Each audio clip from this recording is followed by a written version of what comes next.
Breaking news! Bagong graduate na PME year, hindi kinamayan si Pangulong Marcos. Bakit kaya? And as the top-performing graduate joining the Philippine Air Force, Cadet First Class Katakutan will also receive the Australian Defence Best Overall Performance Award. The award is presented by His Excellency Mark Ines Brown, Ambassador of Australia to the Philippines.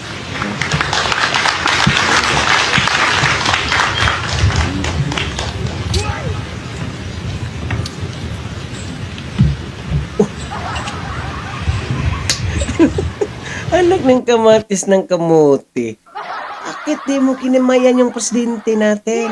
Yan kasi. Siguro talaga ramdam niya na hindi maganda yung pamamalakad ng ating presidente. Kumbaga, may kinikim-kim silang galit sa gobyerno.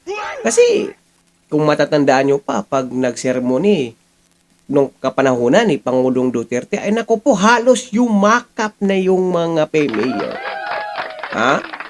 Yan, kitang-kita mo yung galit nila eh. Alam nyo, sa totoo lang mga kuys, mga guys, no?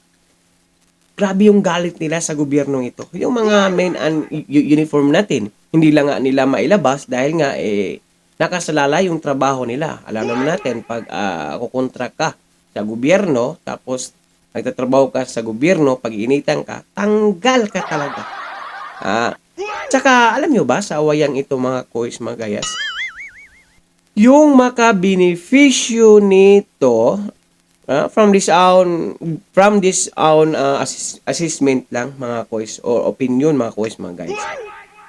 Sa awayan ng mga Duterte at Marcos, alam nyo ba kung sino yung big benefits nito, mga kuys, mga gayas?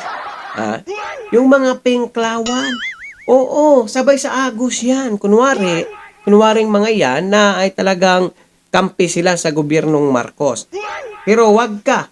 After 2028, kung sakaling ma-impeach si Sara Duterte, may pangbato yung mga animal na yan. Tapos ngayon, dalawa na kukontrahin nila. Siyempre, yung talagang kalaban ng mga Aquino. Sino ba? Yung mga Marcoses. Maliban sa mga Duterte, pag sila nakaupo sa higher rank sa ating gobyerno or commander-in-chief, yung mga pinklawan na yan, hahabulin pa rin yung mga Marcos at mga Duterte. So, sila yung makabenepisyo nito, mga kuys, mga gayas. In my own assessment, opinion, mga kuys, mga gayas. Kayo, ano po ba yung opinion nyo dito? Kasi yun ang nakikita ko eh. Alam niyo naman, yung mga pinklawan na yan, traitor yan, mga yan. Kunwari, kakampi ka ngayon, pero wag ka. Pag sila nasa sa pwesto, liyari ka talaga. Especially yung mga Marcos. Ay yung mga Marcos is vloggers dyan, ako po. Wag kayong maniwala o umasa after 2028 kung hindi makaupo ang ating Vice Presidente na si Sara Duterte at naagaw ng kapangyarihan ng mga pinklawan, yayariin din kayo niyan. Mark my word. Yayariin din kayo niyan. Kasi malaking galit yan sila sa mga Duterte at mga Marcoses. Ngayon, nagpakunwari lang. Hypocrite. Kumbaga. Ay, komento po ng iyong mga opinion o reaction sa comment section ng ating video. Please follow, like, and share, and subscribe. God bless all. Peace. Bye-bye. Thank you for watching. Please follow our Facebook page, Duduiti 2.0 YT.